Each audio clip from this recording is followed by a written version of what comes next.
자, 117페이지에 어제 했던 내용들 좀 보고 오늘 또 새로운 거 나가도록 할게요.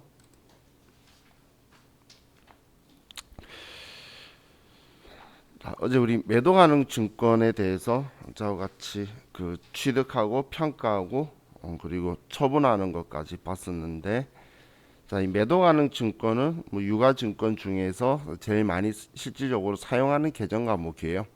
그런데 이 매도 가능 증권은 그냥 유가 증권이다라고 생각하면 여러분이 자산이다라는 느낌도 같이 가지시면 좋을 것 같아요. 그래서 이 유가 증권도 자산이기 때문에 일반적인 자산들의 취득 시 회계 처리하고 별반 다른 차이가 없어요.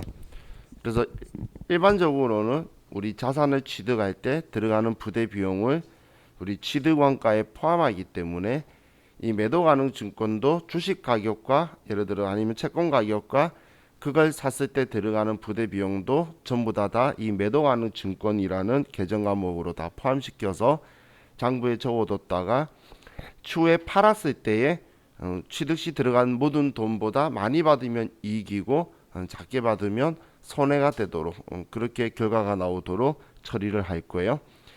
자, 그래서 매도 가능 증권을 취득할 때 우리는 어제 예에 들었던 거는 우리가 매도 가능 증권 주식의 가격이 120만 원이었지만 수수료 10만 원이 들어간다면 이 수수료까지 전부 다 매도 가능 증권이다라고 회계 처리를 해뒀다가, 자, 우리가 그 시장성 있는 매도 가능 증권은 기말에 공정 가치로 평가를 해서 외부 이해관계자에게 보여줘야 돼요.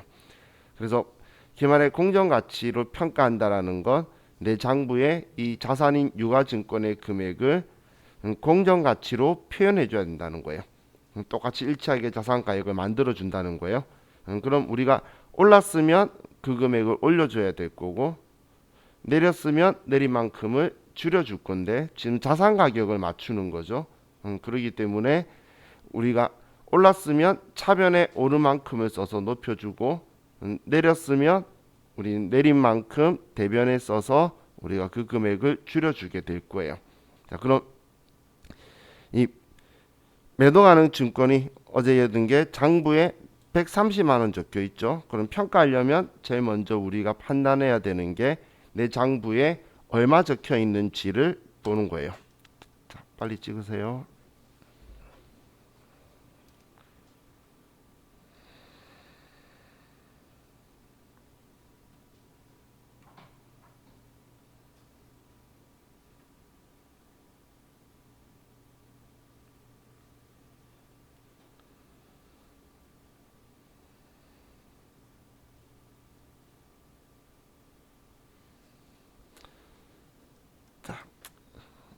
그리고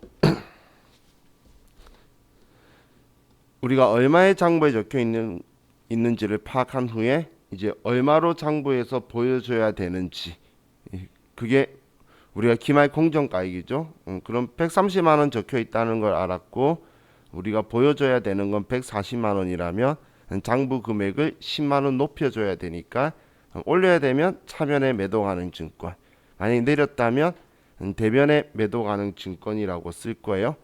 자, 그리고 나서 반대쪽에는 뭐 올랐으니까 그 이후로 매도 가능 증권 평가이, 내렸으면 매도 가능 증권 평가 손실이라고 쓸 건데, 이 매도 가능 증권을 평가하는 거는 우리가 실제로 일어나지 않았기 때문에 미실현 보유 손익이라고 할 거고, 이 미실현 보유 손익은 우리가 그 분류를 나눌 때에 자본에 들어가는 기타 포괄 손익 누계액으로 우리가 분류를 하고 있을 거예요.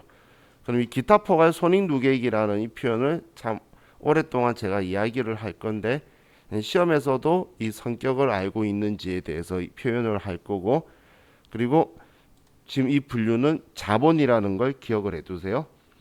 수익과 비용하고 손익계산서 계정들하고 재무상태표 계정하고는 아예 습성이 다른 계정이다라고 보시면 돼요. 자, 그래서 습성이 다르다는 건 손익계산서 계정은 그냥 가만히 둬도 내년 되면 사라지는 거예요. 왜냐하면 그 해에 일어난 사건 수익 비용으로 끝나는 건데, 재무상태표 계정이라 말하는 자산부채 자본은 내가 반대쪽에 안 쓰면 영원히 안 지워지고 내 장부에 남아 있을 거라는 거예요. 그냥 내 빚 안 갚으면 영원히 내 장부에 남아 있는 것처럼 그렇게 남아 있을 거라서 이 매도가능 증권 평가의 평가 손실은 장부에 기록이 되어 있다가 이걸 처분하게 되면 반대쪽에 써서 매도 가능 증권과 함께 제거해야 되는 계정 과목이라는 거예요. 그래서 이 매도 가능 증권 평가 이익은 대변에 있을 거니까 처분하게 되면 이 금액을 그대로 반대쪽인 차변에 써서 지워줄 거고, 매도 가능 증권도 당연히 장부에 적혀 있는 140만 원을 다 지워야 전부 다 지워지게 되겠죠. 만약에 절반만 팔았다고 하면 이 금액의 절반만 지우게 될 거예요. 그럼 평가 이익도 절반만 지워야 되겠죠. 그죠? 그래서 자, 우리가 전부 다 제가 어제는 팔았다고 이야기했으니까 당연히 전부 다를 지우는 건데, 만약에 절반만 처분했으면 절반만, 둘 다 뭐 70%만 처분했으면 둘 다 70%만 우리가 상계를 해주게 될 거예요. 자, 그럼 이거 지운 후에 매도 가능 증권을 처분하면서 받은 금액을 쓰면 우리는 이 매도 가능 증권은 단기 매매 증권하고 다르게 취득 시 적어뒀던 금액, 취득 원가가 부대 비용 합쳐져 있는 이 금액과 처분했을 때의 금액하고의 차이가 매도 가능 증권 처분이익, 처분 손실로 나올 거라는 거예요. 그럼 처분이라는 건 실제로 일어난 사건이죠. 실제로 일어났기 때문에 우리 매도 가능 증권 처분에 관련된 거는 수익 비용으로 처리하는 거예요. 실제로 일어난 건 이제 나 정말 돈 벌었어, 손해 못 벌어, 손해 봤어라는 게 결정이 되는 거죠. 그래서 그거를 우리가 정확하게 수익 비용으로 인식할 수 있기 때문에 처리하는 거고, 평가는 실제로 안 일어난 거기 때문에 제가 미실현 보유 손익이다, 실제 안 일어났는데 그래도 가치는 올랐으니까 외부 이해관계자에게 오르가나 내린 걸 보여주는 거니까 성격이 틀리다라고 생각하시면 돼요. 그럼 이 매도 가능 증권을 만약에 처분할 때에 수수료가 들어간다면 처분할 때 수수료는 단기 매매 증권하고 똑같이 그냥 처분하면서 손해본 돈으로 처리를 할 거예요. 단기 매매 증권은 취득 시 수수료는 수수료 비용이지만 처분할 때 수수료 들어가는 건 우리 팔면서 손해본 돈으로 처리했었죠. 그건 이 단기 매매 증권만이 아니고 모든 자산이 다 똑같아요. 오늘 우리 유형자산 어제 하다가 끝났었는데 그 유형자산도 우리가 팔면서 돈 받을 건데 내 장부 금액보다 작은 돈을 받으면 당연히 손해가 되겠죠. 근데 만약에 팔면서 우리가 수수료라든지 이런 게 들어갈 수 있는 자산들 있죠. 중개 수수료라든지. 그러면 그 돈만큼도 손해 본 거예요. 우리 흔히 이런 표현할 때 있죠. 내가 그냥 장부에 적혀 있던 걸 팔았을 때 뭐 팔 때는 100만 원 이익인 줄 알았는데 뺄 거 다 빼고 나니까 손해더라, 이런 이야기 할 때 있잖아요. 그럼 팔면서 부대 비용도 우리는 손해 본 걸로 처리해야 정확한 거라는 거예요. 예를 들어 100만 원 이익인 줄 알았는데 파는데 250이 들어간 거예요, 비용이. 그럼 150 손해인 거지 100만 원 이익이라고 말할 수는 없겠죠. 그렇게 장부에도 그런 식으로 기록이 남는다라고 보시면 돼요. 그건 예외가 없어요. 자산은 전부 다 그렇게 처리가 돼요. 그래서 단기 매매 증권도 팔 때 수수료가 팔면서 손해본 돈이 되는 거고, 매도 가능 증권도 파는데 처분할 때 수수료는 얘 팔면서 손해본 돈으로 처리된다, 이렇게 생각하시면 돼요. 그럼 특이한 애가 단기 매매 증권 취득 수수료만 특이한 애인 거죠. 자, 그럼 이 계정 과목 성격에 대해서도 우리 이론 시험에서 자주 물어보니까 제가 미실현 보유 손익이라는 표현을 많이 지금 적고 있는데 시험에서 자주 표현을 해요, 지문에서. 그럼 이 미실현 보유 손익 이야기하면 그냥 유가증권 평가 이야기하는구나라고 접근을 하시면 되고, 그럼 그 미실현 보유 손익 이야기할 때에 단기 매매 증권 평가 손익은 영업외 수익 비용이고, 매도 가능 증권의 평가 손익은 자본인 기타 포괄 손익 누계액을 사용한다라는 걸 알고 있는지를 여러분한테 질문을 많이 해요. 사실 처분에 대해서는 그렇게 많이 물어보진 않는데 둘 다 실현됐으니까 영업외 수익 비용이다라고 같이 기억을 해두시고, 하지만 우리 단기 매매 증권 매도 가능 증권에 관련된 거는 자주 지문으로 등장하는 걸 보시게 될 거예요. 그냥 우리 실계도 당연히 나와야 되는 거고, 이론 시험에서도 유가증권에 대해서 질문해야 되는 출제 기준이 있어요. 그래서 모든 회차를 보면 한 문제의 유가증권 문제가 나오게 될 거고 그 유가증권에서 저 싱싱카 누군지 모르겠는데 어차피 지각이에요. 쉬는 시간에 올려드릴게요. 자, 그럼 우리 뭐 말하려고 그랬지? 다 까먹었다.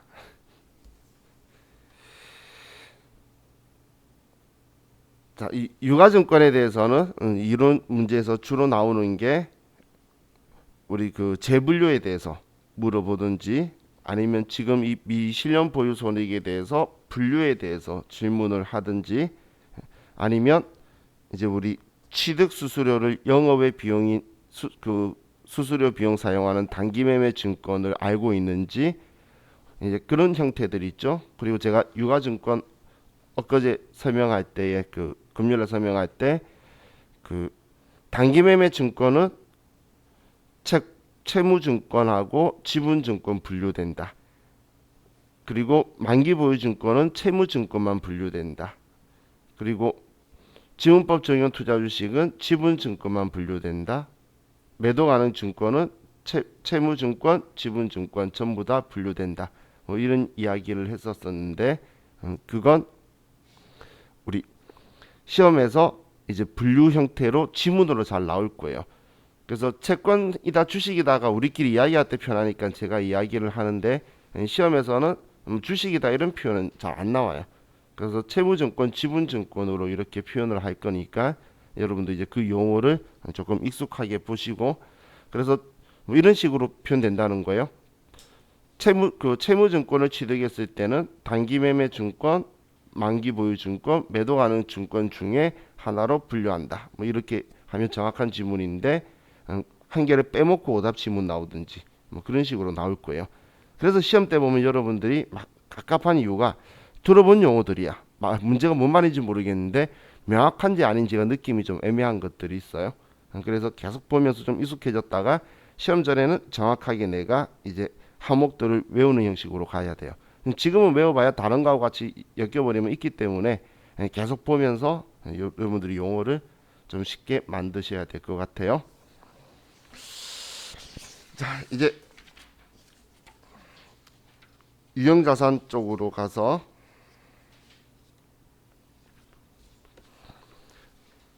자, 유형자산은 우리 영업활동에 사용할 목적으로 보유하고 있는 내구성이 있는 자산이에요.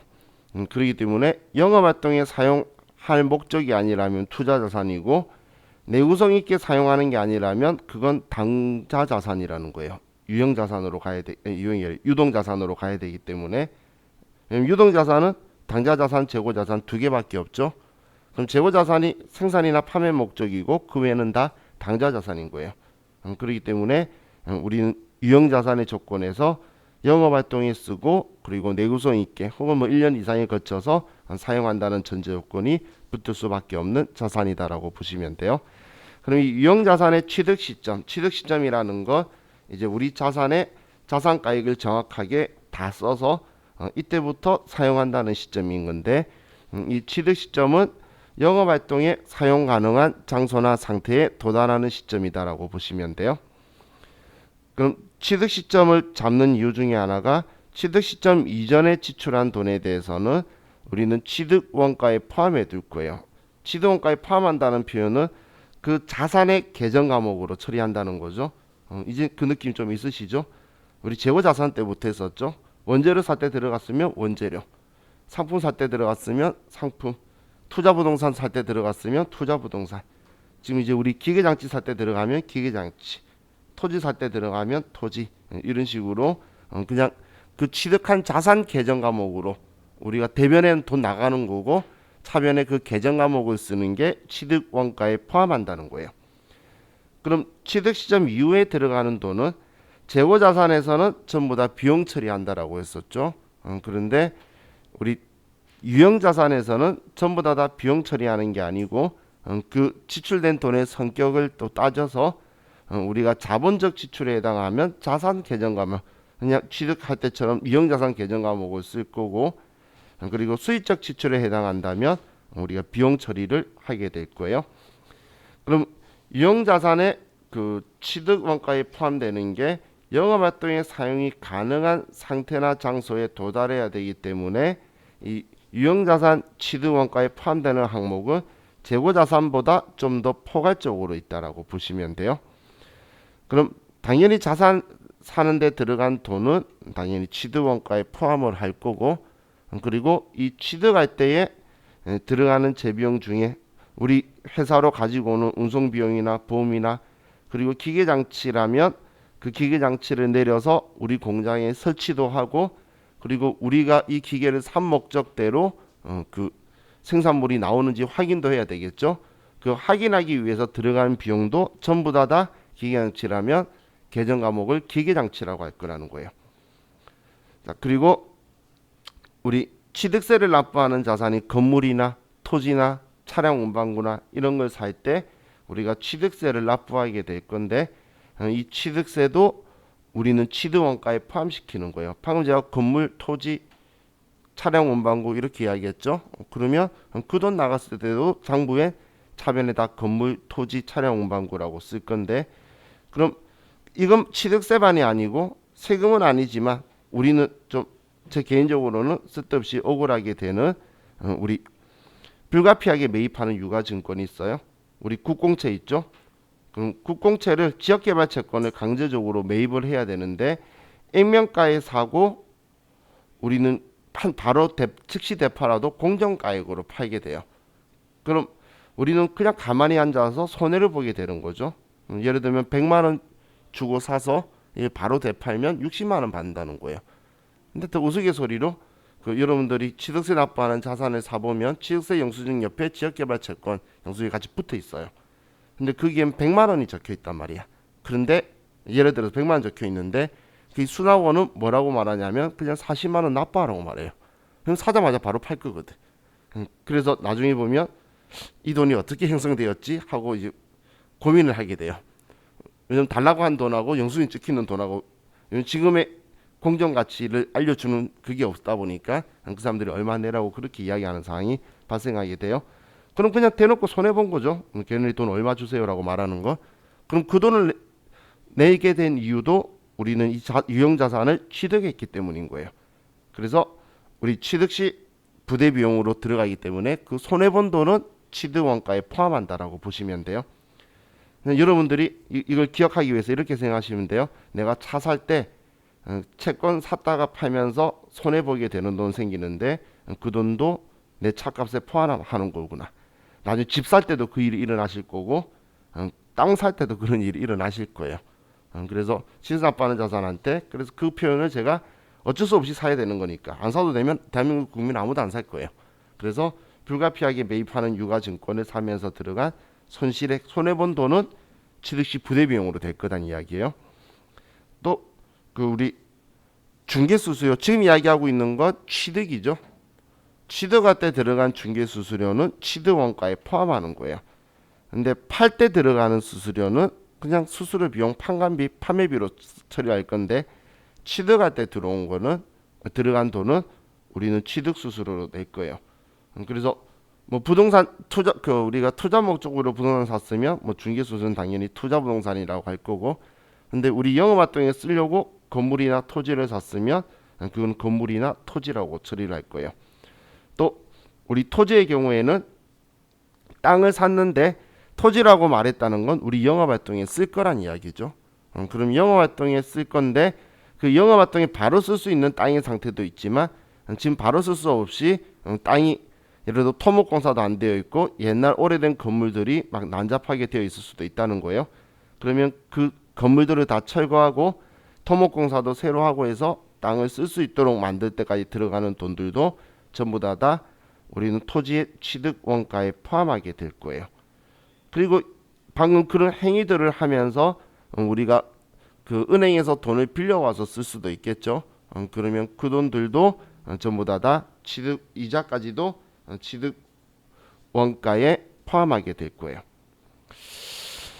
자, 그럼 지금 제가 이야기했던 이 돈들이 외부에서 구입을 했다면 바로 즉시 건물이다, 기계장치다, 뭐 토지다라고 쓸 건데, 만약에 우리가 직접 자가 제작을 하는 거라면 완성하기 전까지는 바로 유형자산 계정 과목을 쓰지 않고 우리는 건설 중인 자산이라는 계정 과목으로 일단 전부 다 써서 모아뒀다가 완성해서 쓸 수 있을 때 그때를 취득 시점으로 잡아서 우리는 금액을 대체하게 돼요. 근데 이렇게 하는 이유가 뭐냐면 자, 우리가 뭔가를 장부에 구입을 하는 건 취득이라고 표현을 하죠. 그럼 취득의 전제 조건이 그 금액을 신뢰성 있게 측정할 수가 있어야 돼요. 근데 신뢰성 있게 믿을 수 있게 측정할 수 있다라는 거의 전제 조건에서 외부에서 구입을 하는 거는 외부 이해관계자한테 돈을 지급했으니까 명확하게 그 금액이 소요됐다는 걸 알 수 있겠죠. 그래서 돈 줄 때마다 바로바로 건물이다, 기계장치다라고 쓰는 거예요. 그런데 내부 창출했을 때는 아직 전체가 얼마 들어갈지 모르고 혼자 어떻게 들어갈지를 소요가 금액을 측정할 수 없기 때문에 그래서 그때는 건설 중인 자산이라는 계정 과목으로 임시 성격인 유형자산 계정 과목을 쓰다가 완성되었을 때 그때 그 금액이 정확하게 우리는 신뢰성 있게 측정할 수 있기 때문에 그때 취득 시점으로 잡고 그리고 그때부터 감가상각을 해야 되는데 그 전에 해두게 되면 우리는 기간이 오래 소요되어서 문제가 발생할 수 있겠죠. 외부에서 구입했다는 건 바로 쓸 수 있다는 이야기인 건데 그런데 내부 창출하고 있다는 거는 우리가 만들고 있다는 건 올해 만들어질 수도 있지만 내년에 만들어질 수도 있다는 이야기예요. 그렇기 때문에 이거에 대해서는 우리가 건설 중인 자산이라는 계정 과목을 쓰고 있다 이렇게 생각하시면 되겠어요. 그럼 이 건설 중인 자산은 우리 시험에서 매우 좋아하는 형태의 계정 과목이에요. 자주 물어봐요. 이건 뭐 AT 시험이든 전산세무회계 시험이든 종종 질문을 하는데 이 건설 중인 자산은 방금 말한 대로 우리가 자가 제작, 이걸 자가 건설이라고 표현하는데 그때 소요되는 돈들을 취득 시점까지 들어간 돈을 전부 다 모아두는 계정 과목이다라고 생각하시면 돼요. 그럼 계약금이라든지 중도금이라든지 뭐 지을 때 뭔가 우리 걸 만들 때 지금 제가 건물 가지고 이야기했지만 다음번 제가 설명할 때는 또 기계장치로도 이야기할 거예요. 자가건설은 건물만 이야기하는 게 아니에요. 건설은 제작이라는 뜻이에요. 그렇기 때문에 뭔가 우리 회사가 큰 기계 플랜트 우리 회사만을 위한 걸 주문 제작하는 경우들이 있죠. 그때 그런 걸 이제 자가건설이라고 회사에서도 표현을 할 거예요. 그럼 이때 우리가 들어가는 돈들은 전부 다 건설 중인 자산으로 쓰고 근데 시험에서 제일 많이 나오는 게 이제 우리 건설 자금 이자에 대해서 이야기가 잘 나올 거예요. 이건 회계일급, 세무2급, 세무1급 전부 다 좋아하는 형태의 스타일인데 이 건설 자금 이자는 자본화 대상 금융 비용이라면 자산으로 처리하는 거예요. 근데 어제 우리 이제 감가상각에 대해서 이야기를 했었었죠. 우리 자산으로 처리하라고 이야기하는 건 이걸 다르게 멀리 바라보고 생각해 보시면 이자 비용 처리하나 자산 처리하나 결과론적으로는 비용 처리될 건 똑같아요. 건물이든 기계장치든 결국은 못 써서 비용 처리하고 끝날 건데 이 돈을 감가상각으로 사용하는 기간 동안 비용 처리하느냐 아니면 즉시 비용 처리하느냐의 차이다라고 보시면 돼요. 결국은 달아서 없어질 건 똑같잖아요. 건물이라고 쓰든 차량 원방구라 쓰든 기계장치라 쓰든 결국은 없어지면 비용 처리할 건 똑같은데 즉시 비용 처리하지 말고 사용하는 기간 동안 같이 비용 처리해야 되는 요소를 자본화 대상 비용이다라고 표현하고 그게 이자일 때 자본화 대상 금융 비용이라는 표현을 쓸 거예요. 그래서 자, 우리 그 시험 문제에서 뭔가를 짓고 있대, 만들고 있대. 그러면서 차입금에 대한 이자를 줬다라는 내용이 있고 꼭 그런 문제의 한 두세 번째 줄에 보면 자본화 대상 금융 비용이라는 의미가 적혀 있을 거예요. 그럼 여러분들은 이 건설 중인 자산이네라고 생각하시고 계정 과목을 선택해 주시면 좋을 것 같아요. 자, 그럼 이 건설 중인 자산이라는 이 계정 과목은 우리가 만드는 중에는 전부 다 건설 중인 자산으로 차변에 모아뒀다가 완공했을 때에 이제 이 금액들을 전부 다 지우면서 완성된 유형자산의 계정 과목으로 우리가 대체되게 될 거예요. 그래서 우리 건설 중인 자산이라는 계정 과목은 우리가 자산을 완성하기 전까지 들어가는 임시 계정이다라고 생각하시면 돼요. 자, 다음 우리 193페이지에 자본적 지출, 수익적 지출에 대해서 이야기를 했었는데, 자, 우리가 방금까지는 이제 취득할 때까지를 이야기했다면, 이제 취득 시점 이후 우리가 이제 자산을 취득한 후에 이 자산을 사용하면서 자산에 돈이 들어가는 거예요. 우리가 자동차에도 돈이 수없이 들어가죠. 기름도 넣어야 되고 유지하기 위한 타이어라든지 뭔가 엔진 오일이라든지 많이 들어갈 거예요. 그렇게 이제 사용하면서 돈이 들어갔을 때 그 돈을 어떻게 회계 처리할 것이냐, 그 부분인데, 수익적 지출로 처리하는 경우는 우리 그 유형 자산을 성능을 유지하기 위해서, 능률 유지하고 현상 유지하고 혹은 우리 외관을 그대로 유지하기 위해서 혹은 원상복귀하기 위해서 사용하는 돈들은 지출 즉시 그냥 비용으로 처리하라는 거예요.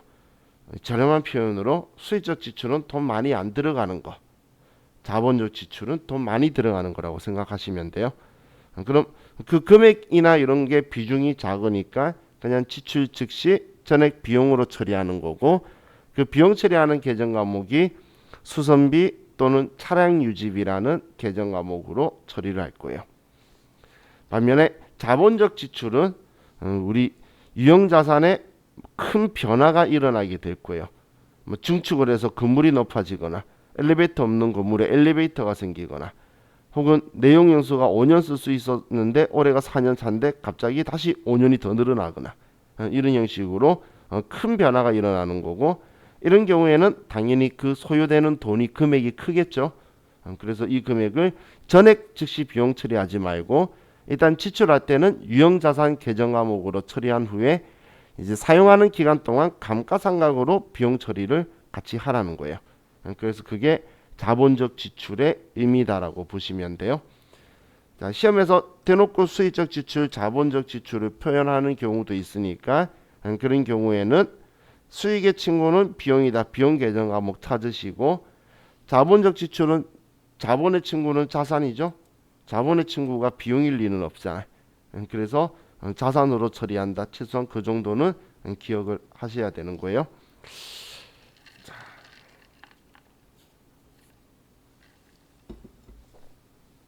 그럼 감가상각을 하게 되면 이제 우리는 이 감가상각을 하는 목적은 우리 기업이 이 유형자산을 취득해서 사용을 하고 있을 때, 처음 취득했을 때는 그냥 단순한 자산의 교환이 돼요. 이 자산의 교환이 된다는 건 내가 1,000만 원짜리 기계를 사면 현금 1,000만 원을 주고 자산 유출을 하고 1,000만 원짜리 기계 장치라는 유형자산을 받기 때문에 내 자산은 그대로 1,000만 원이라는 거예요. 유형자산인 기계장치 1,000만 원이 생기면서 당좌 자산인 현금을 1,000만 원 준 거니까 내 자산의 변화는 없죠. 그래서 그냥 우리 교환 거래가 일어나는데, 문제는 그 자산이 사용하는 기간 동안 점점 가치가 달아가거나 혹은 성능이 저하되거나 그래서 결국은 못 쓰게 된다는 거예요. 그럼 우리는 자산의 가치가 감소되는 건데, 이걸 회계상의 표현으로는 자산의 유출이 기간의 경감에 따라 발생한다는 거예요. 왜냐면 우리 자산의 가치가 줄어드니까 내 돈 줄어드는 거죠. 그럼 그만큼 우리는 자산의 감소를 인식해야 되는데, 그때 우리가 합리적으로 비용화시키는 과정을 우리 감가상각이라고 하는 거예요.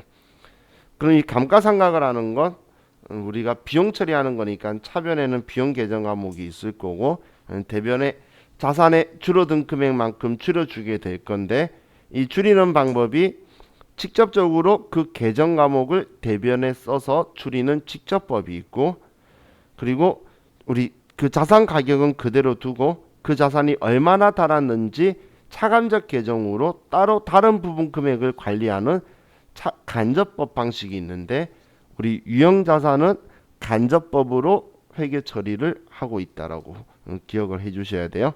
그렇기 때문에 뭐 차량 운반구를 샀던 기계장치를 샀던 비품을 샀던 우리가 취득 이후에 사용하면서 감가상각되는 거는 그 샀을 때 취득 원가는 장부에 그대로 남아 있는 거예요. 남아 있고 그 유형자산의 감가상각 누계액으로 얼마만큼 달았는지만 쭉 올라가면서 쓰게 될 거다. 자, 그럼 이 감가상각 누계액의 개정 과목은 얘도 처음 쓸 때부터 대변에 쓰는데 성격은 자산을 줄여주는 차감 계정이에요. 그래서 차감 계정이라는 말을 빼고 생각하면 재무상태표에는 어떤 상황이든 간에 결국은 차변에 써야 되는 자산인 거예요. 근데 우리가 장부상의 원리로서 자산을 줄여주려면 반대쪽에 있어야 되는 성격이죠. 그렇기 때문에 장부에서는 대변에 쓰지만 재무상태표에 기록하게 될 때는 차변에 오게 될 거다라고 보시면 돼요.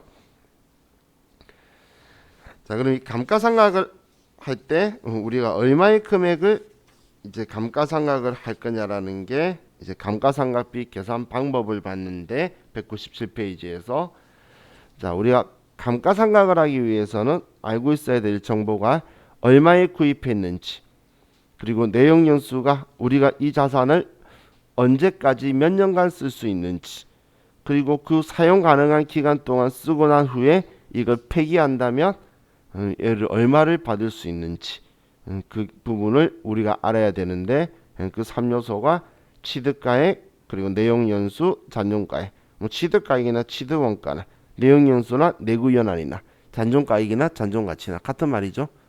그렇게 표현을 할 거예요.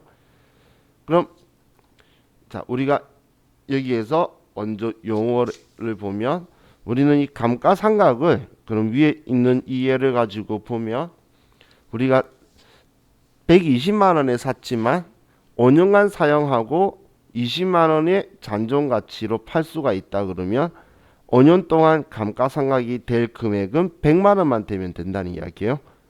그렇기 때문에 그 100만 원이 감가상각 대상 금액이다라고 표현할 거예요. 그럼 5년 동안 이제 합리적인 방법을 선택해서 우리는 100만 원을 감가상각을 하면 돼요. 그럼 그 상각하는 방법 중에 우리가 첫 번째 설명드린 게 정해법이라는 게 있었어요. 이 정해법은 우리 감가상각 대상 금액을 내역연수 동안 같은 금액으로 그냥 n분의 1 해서 상각비로 인식하는 방식이 우리 정해법이에요. 그래서 우리가 취득원가의 잔존가액을 뺀 게 감가상각 대상 금액이니까 100만 원을 5년간 쓴다면 1년에 20만 원씩 감가상각이 되어서 우리가 5년 뒤가 되면 딱 100만 원이 감가상각되는 방식인 게 우리 정해법인 거고, 그런 반면에 연수합계법은 우리 감가상각 대상 금액 문제 100만 원을 우리가 같은 금액이 아니라 5년 동안 우리가 5년 동안이면 5432, 10년 동안이면 1987654321 이 비율대로 해서 우리가 내용연수의 역순으로 안분 계산해서 감가상각비를 인식하겠다는 게 연수합계법이에요. 그럼 이 연수합계법은 우리 안분할 때에 그 비율대로 나눌 금액을 다 합쳐서 그걸 분모에 두고 분자에 우리 그 숫자를 두죠. 그 숫자 주는 걸 내용연수의 역순으로 둔다는 걸 생각만 하시면 돼요. 그래서 정말 내용수 역순으로 안분 계산하는 거다라고 생각하고 그 계산을 보시면 여러분들이 더 쉽게 이해를 하실 거예요. 자, 그럼 우리 5년이니까 15분의 5가 되는 거지. 만약에 뭐 7년이었어요. 7년이었으면 얼마가 되죠? 그럼 20 아니죠? 산수가 안 돼. 그럼 29분의 7, 29분의 8 이런 식으로 내려오게 되겠죠.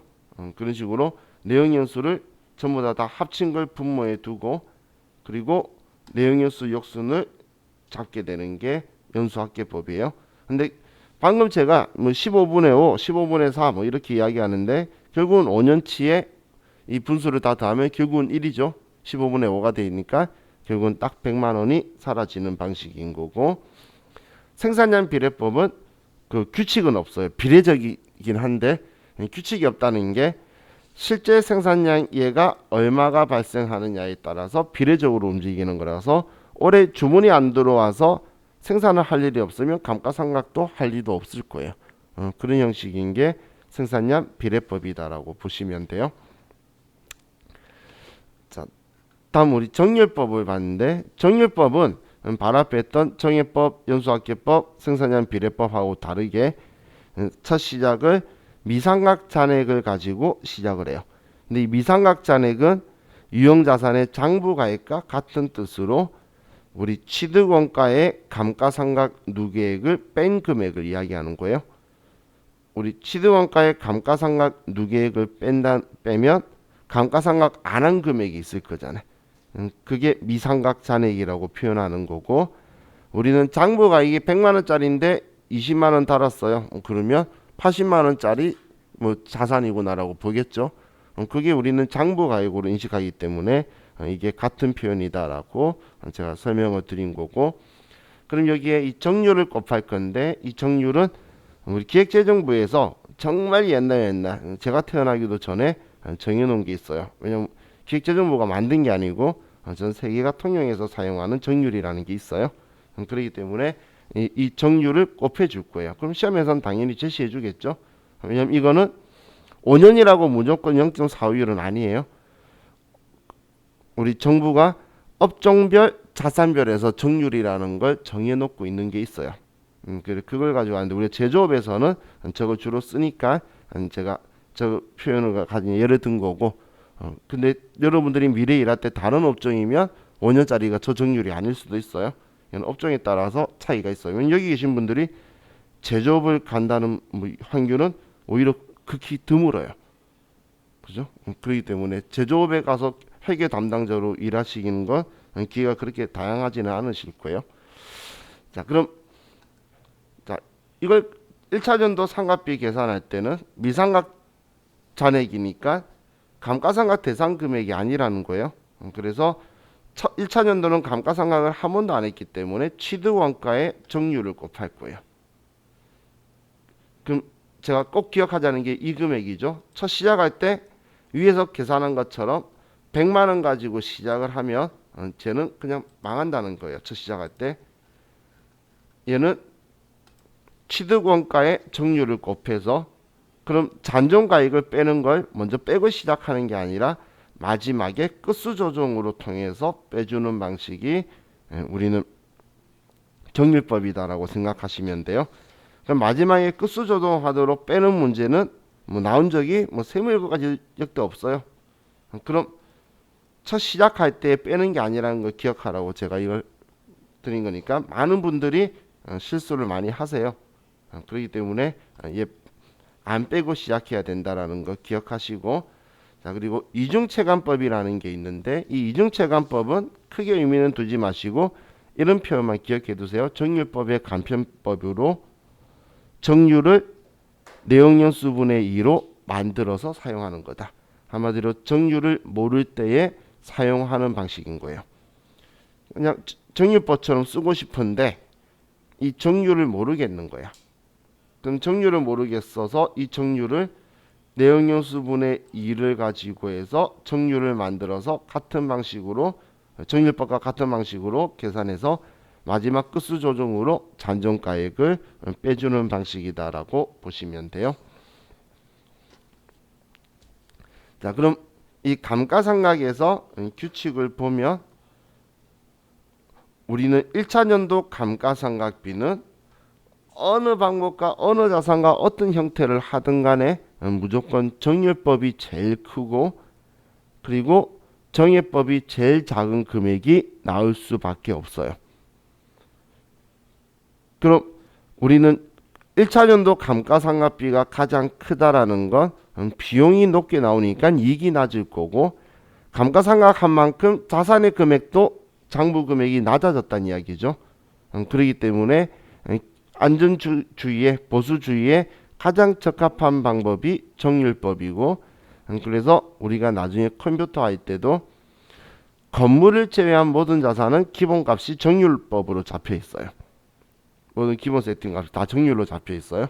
그래서 대한민국 기업들은 세금 때문에 이유인 것 같지만 많은 기업들이 보수주의 형식으로 회계 처리를 하고, 그리고 우리 회계의 기본 습성이 보수주의라고 보시면 돼요.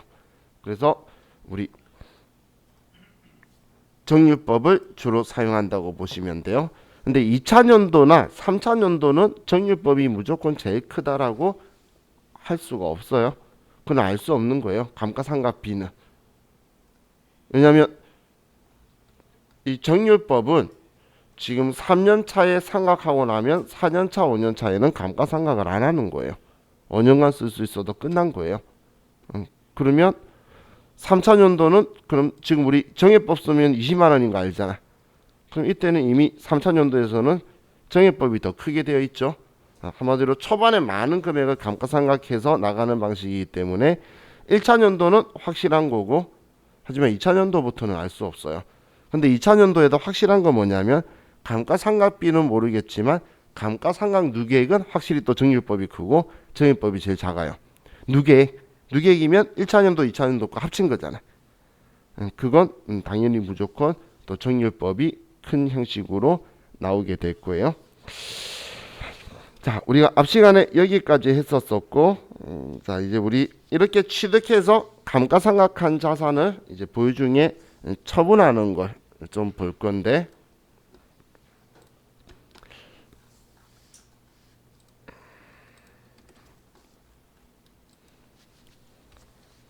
자 우리 예를 가지고 볼게요. X년도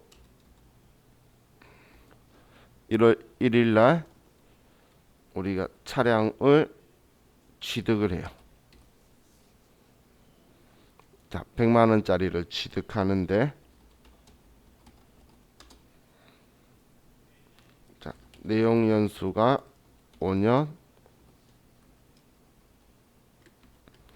그리고 잔존 가액이 없다고 볼게요. 그럼 1년에 얼마씩 상각된다는 이야기죠? 제가 제일 많이 쓰는 예예요. 간단하잖아. 그럼 20만 원씩 상각된다는 이야기죠. 그럼 취득했을 때 자동차 샀으니까 차변에 차량 운반구 100만 원이다. 대변에 뭐 현금으로 100만 원 취득했다. 자, 이렇게 쓸 거예요.